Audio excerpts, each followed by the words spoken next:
దత్తాత్రేయుని అవతరణం భక్త బృంద భవతరణం సద్గురు సత్తమ సంగమం సదానంద హృదయంగమం.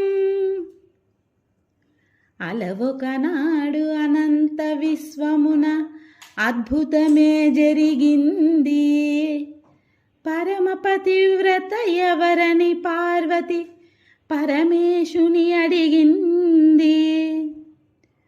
బ్రహ్మమానస పుత్రుడైన త్రిమహాముని పత్ని అనసూయ పరమ సాధ్వి అని పలికెను ఉమాపతి.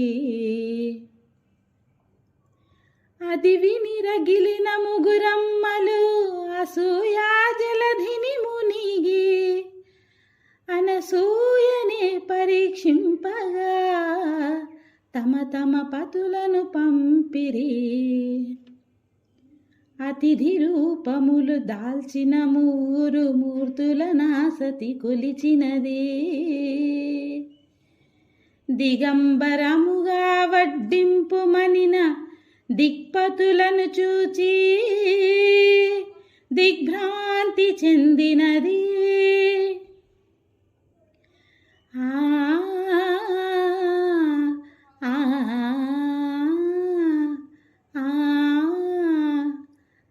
కాలమూర్తులను చంటి పాపలుగా మార్చి వివస్త్రగా వెలిగినది.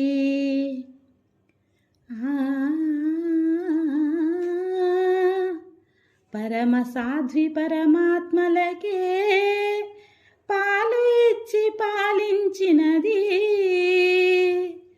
పతులు పసిపాపలైరని తెలిసి లక్ష్మీ సరస్వతి పార్వతులు పరితపించిరి.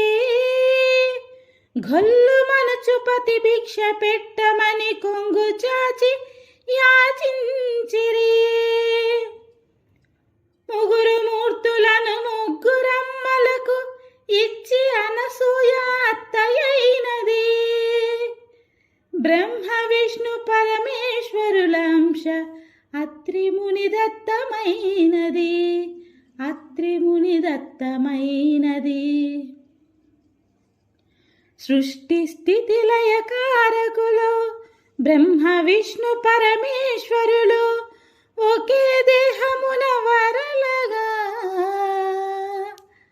అన్ని ధర్మముల ఆలవాలముగా ఆవు పృష్ఠమున అలరగా 4 వేదములు నడవడిగా 4 శునకములు నానుడిగా సమర్థ సద్గురు వంశమే ఆ దత్తుని 5 అంశములై ధర వెలిగే ధర్మ జ్యోతులుగా ధర వెలిగే